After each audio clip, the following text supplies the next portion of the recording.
If you tried to apply for a Japan visa and you've got rejected or denied from a travel agency or visa center, same here guys, dahil na-experience ko na po yan. And here are some common reasons why visa center rejected your visa applications. Panoorin niyo po to hanggang dulo guys para magkaroon po kayo ng idea kung ano ang mga dapat gawin.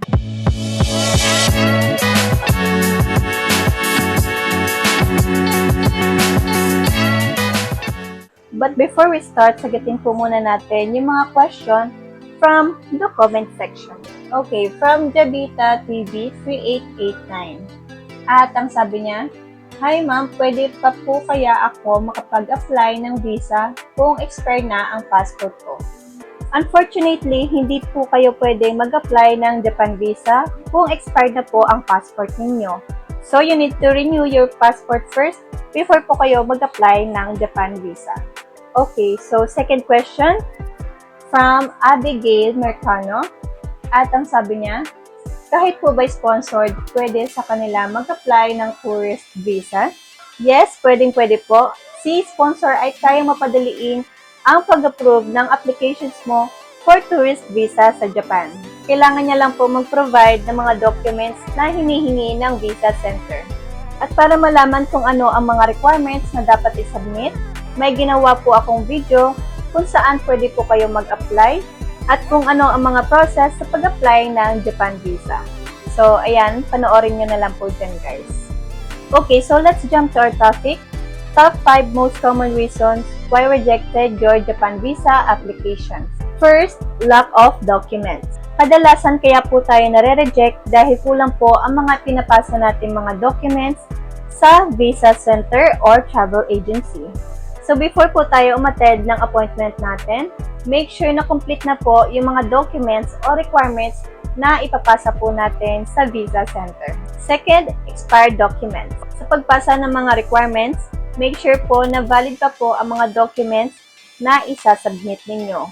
Tulad na lang po ng passport na at least 6 months lang po ang validity at ang mga birth certificate, marriage contract at CENOMAR na hanggang 1 year lang po ang validity. Third, indefinite travel purpose. Kung mag-a-apply po kayo ng visa going to Japan, kailangan po i-clarify ninyo kung ano ang purpose nyo sa pagpunta nyo sa Japan.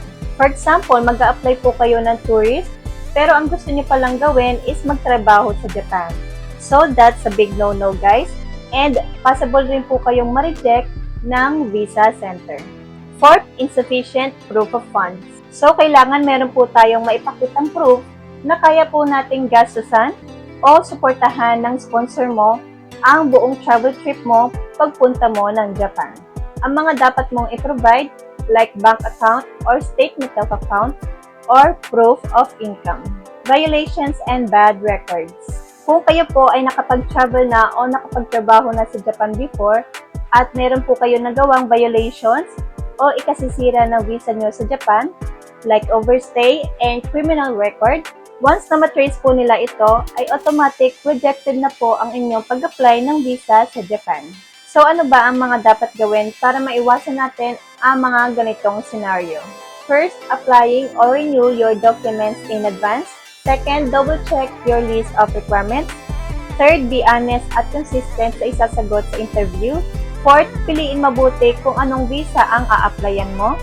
At panglima, mag-provide ng proof of funds para sa travel expenses. Okay, so let's review all the top 5 for visa rejection. First, lack of documents. Second, expired documents. Third, indefinite travel purpose. Fourth, insufficient proof of funds. And 5, violations and bad records. Next, top 5 on how to avoid visa rejection. First, applying or renew your documents in advance. Second, double-check your list of requirements. Third, be honest and consistent sa mga isasagot sa interview. Fourth, choose visa correctly.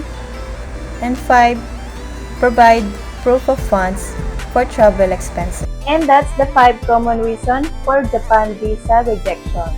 I hope meron po kayo natutunan dito. And kung meron po kayong mga tanong at gustong i-share about this topic, don't hesitate to mag-comment sa comment section. And once again, this is Liz Kalim. Thank you for watching. God bless and see you on my next vlog. It's not a game, it's a rich thing.